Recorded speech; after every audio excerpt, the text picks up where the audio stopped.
자, 병역 면제를 받은 이완구 국무총리 후보자 차남 오늘 공개 검증을 받았습니다. 자, 방금 전까지 병원에 있었는데요.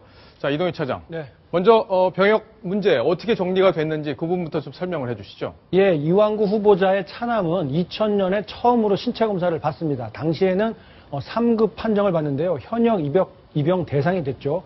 그런데 대학 재학 그리고 유학 이런 것들을 이유로 세 차례에 걸쳐서 이 신체 검사를 입영을 연기를 하게 되는데요. 그리고 나서 2005년도에 다시 신체 검사를 받았을 때는 4급 판정을 받았고요. 예. 오늘 이 서울대병원에 출석해서 공개 검진을 받는 모습입니다. 그런데 2006년에 마지막 신체 검사를 받았을 때는 5급 판정, 즉 병역 면제 판정을 받았는데 당시 사유가 무릎 관절에 이상이 있고 수술한 게 맞다 이런 판정을 받아서 병역 면제 판정을 받게 됐습니다. 예. 자, 그러면 오늘 어떤 결과가 나왔는지도 궁금한데, 자, 그 이야기도 좀 짧게 소개를 해주시죠. 예, 오늘 서울대병원에서 엑스레이는 물론이고요. 최종 MRI까지 모두 촬영을 했습니다. 서울대병원 의료진에서는 이 무릎 인대에 손상이 있었고 정상적으로 수술이 된 게 맞다. 이렇게 확인을 해줬습니다. 결국 이 십자 인대가 완전히 파열돼 있어서 정상적으로 수술을 했고 그 결과 병역 면제 판정을 받았다. 이런 의미입니다. 예, 그렇군요. 지금 차남의 병역 면제 부분 병원에서 공개 검증을 통해서 이제 문제가 없다 이렇게 결과가 나왔다는 건데, 자, 오늘 어떤 일들이 벌어졌었는지 저 바로 검증 과정을 저희가 영상으로 준비했습니다. 당사자로서 건장한 대한민국 남자로서의 병역의 의무를 다하지 못한 점에 대해서는 죄송스럽다는 말씀을 드리겠습니다. 오늘 촬영에 성실하게 임하겠습니다. 전방 십자인대에 아주 전형적인 완전 파열이 있고 종아리뼈가 허벅다리뼈에 비해서 앞쪽으로 이렇게 전이되어 있는, 이거는 저희는 거의 100% 다 수술을 권하고, 부분적으로 아직 파열이 남아있는 부분적인 그런 치유가 이루어진 것 같습니다. 자, 일단 무릎인대 파열이 맞다 하면은 병역 면제 사유가 된다 이런 설명인데, 자, 박성훈 논설위원 보기에는 네. 이 병역 논란 네. 여기서 정리가 될까요?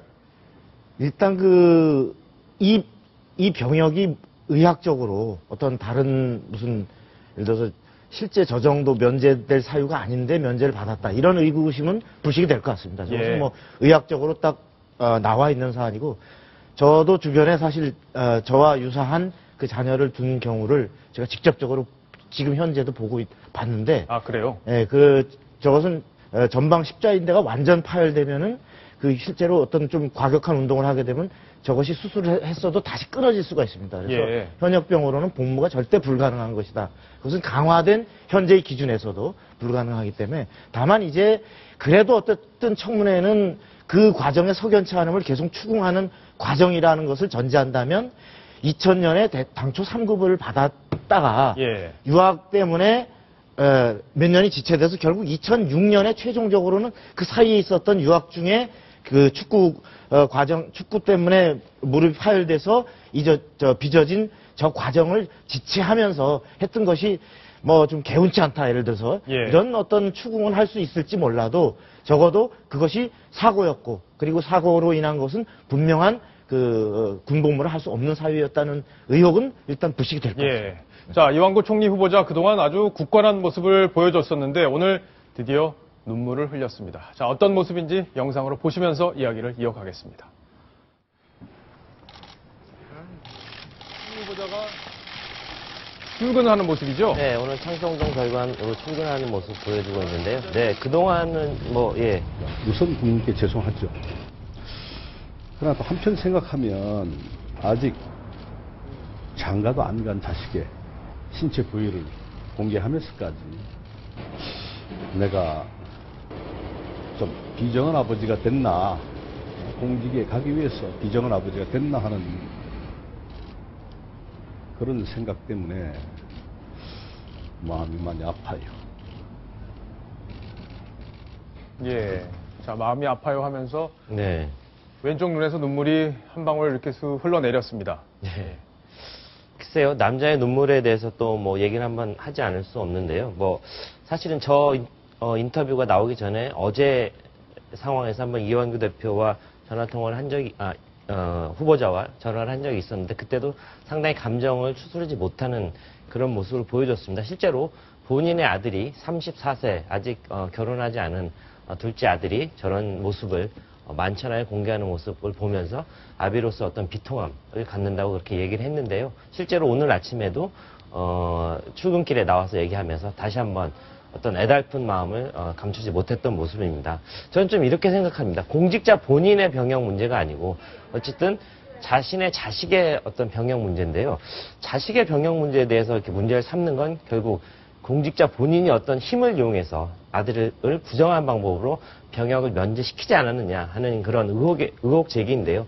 사실은 군대를 가는 것, 나이가 이미 성년이 된 자식이 군대를 가는 건 본인의 어떤 선택이 돼야 되고요. 이제는 공직자가 그것 때문에 자식의 어떤 그 불편한 과거랄지 저런 불편한 모습들 공개하는 건 이제는 그만두면 좋지 않겠나 하는 생각을 좀 합니다. 네, 지금 저는 이완구 후보자가 비정한 아버지가 된 것 같아서라고 한 표현에 사실 인간적으로 굉장히 마음이 아프겠다라는 건 이해가 되면서도 비정한 아버지가 된 건 맞습니다. 스스로가 지금 누가 그 아들을 저렇게 얼굴까지 공개해가면서 그것을 또 기록을 기자들 앞에서 내보여서 공개 검증하라고 요구한 사람 없습니다.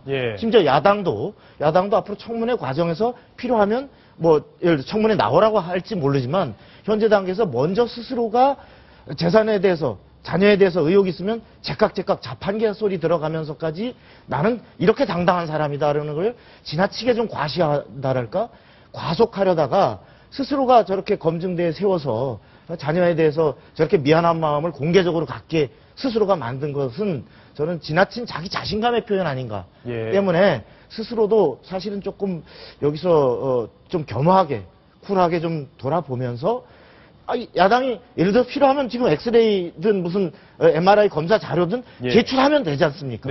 제출해서 야당 의원들이 봐서 그래도 못 믿겠다 나와라. 야당이 요구하면 그때 되면 응하면 되는 건데 지금 조금 너무 좀 본인이 속도를 너무 냈었다 그런 좀 아쉬움이 있습니다. 자, 이도하 변호사 어떻게 보셨어요? 네, 저는 사실 제가 국회의원 할 때 김황식 국무총리 인사청문 특위에 들어갔었는데요. 김황식 국무총리도 그 당시에 자기 가족들뿐만 아니라 결혼을 한 누나들이죠. 당신보다 연배가 더 높은 누나들에 대해서도 가혹한 검증이 이루어지는 걸 보고 여러 가지 이렇게 미안한 마음을 내비치기도 했는데요. 저는 이런 생각을 해봅니다. 이완구 내정자가 저런 표현을 하는 거는 이 병역 문제뿐만 아니라 지금까지 본인이 사실 공직 생활을 너무나 엄격하게 해오다 보니까 자녀들한테 저는 특히 아들들이기 때문에 아들만 둘 있기 때문에 아들들한테 아주 엄격했던 아버지였을 것 같거든요. 그래서 그런 여러 가지 미안함이 겹쳐서 지금 이런 신체적인 문제까지 결혼 안 한 아들이 만천하에 공개해야 되는 이런 상황이 오니까 좀 더 그런 여러 가지 소외가 겹쳤던 게 아닌가 이런 생각이 좀 듭니다. 근데 인사청문회에서 이렇게 가족들의 개인적인 문제까지 공개적으로 해야 되느냐에 대해서는 여러 논의가 아직도 이루어지고 있고 여기에 대해서 비판적인 견해도 일부 있습니다. 네. 자, 지금 세 분의 의견을 쭉 들어봤는데 시청자 의견이 막 들어왔습니다. 자, 우리나라 청문회는 예수님, 부처님, 공자님도 통과하지 못할 겁니다. 이완구 후보자 정도의 흠결 없는 사람이 어디 있습니까? 중요한 것은 능력이 아닐까요? 이런 의견을 보내주셨는데, 자, 다른 의견도 같이 한번 보겠습니다. 시청자 의견을 두 개를 함께 보겠습니다. 깨끗한 분이라고 생각했는데 투기 의혹이 나오는 걸 보고 놀랐습니다. 당신은 지금과 도덕적 잣대가 달랐겠지만 총리는 도덕적으로 국민의 모범이 돼야 합니다. 철저한 검증이 필요합니다. 이 두 가지 의견을 저희가 동시에 보여드렸는데 사실 첫 번째 의견, 조금 전에 보셨던 의견이 사실 압도적으로 많은 의견을 차지하긴 했습니다. 자, 이도하 변호사 조금 전에 말씀을 하셨는데, 자, 지금 우리나라의 청문 제도 어떻게 다시 한번 손질을 해야 될까요? 어떻습니까? 저희가 그러니까 청와대나 이런 청문 제도에 대해서 만드는 운영위에 대한 운영위원으로 국회의원으로 있었을 때요. 거기에 대해서 청문회 제도 그리고 여러 가지 질문 사항 이런 거에 대해서 많은 고민을 했었습니다. 사실 OECD 국가 중에서 청문회 제도가 이렇게 엄격하게 남아 있는 나라는 미국하고 우리 정도인데요. 미국은 어떻게 하고 있냐면 개인적인 도덕성 여러 가지 개인적인 문제, 가족의 문제 이런 부분은 주로 비공개 검증을 하고 하거나 아니면 백악관에서 모든 백악관과 정부 관계 기관에서 이 부분을 다 거치고 정책에 대해서 국회에서 주로 공개로 하거든요. 의회에서 공개적으로 정책에 대해서 인사청문 제도를 하고 있는데 뭐 여당뿐만 아니라 지금의 새누리당뿐만 아니라 새정치민주연합 소속 많은 국회의원들도 이 부분에 대해서는 나눠서 해야 되는 게 아닌가. 개인적인 문제는 비공개, 그리고 정책적인 문제는 공개, 이런 의견이 있습니다. 예.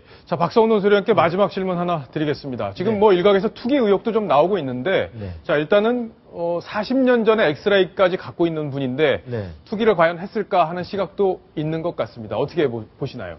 네, 그렇습니다. 특히 뭐 타워 팰리스 같은 경우는 오늘 또 자세히 또 소명을 했던데, 그 어떤 세금 납부 관계라든지 당시의 재산 공직자의 당해 연도의 변동분을 신고했기 때문에 그 일부에서 제기하는 의혹들은 조금 약간 오해에서 비롯된 것이 아닌가 이제 설명이 되는 것 같고, 문제는 그 성남의 그 대장동 땅의 매입 경위와 관련해서는 충분히 본인이 설명한 것처럼 어떤 그 부모님이 사실 뭐 땅을 또 연로한 분들이 직접 할 수 없으니까 돌아보고 했다라고 하는데, 문제는 그 주변에 또 지인, 또 다른 또 동료 국회의원 줄줄이 보니까 주변을 많이 거의 같은 시점에 매입을 했다. 그러면 이것이 어떤 그 직위와 관련해 어떤 정보의 습득을 갖고서 어떤 뭐 투기까지는 아닐지 몰라도 적어도 투자 차원 정도는 되고 어떤 차익을 좀 그래도 장기적으로 범 가족적 또 범 아는 분들이 한 게 아닌가 하는 사실 의혹은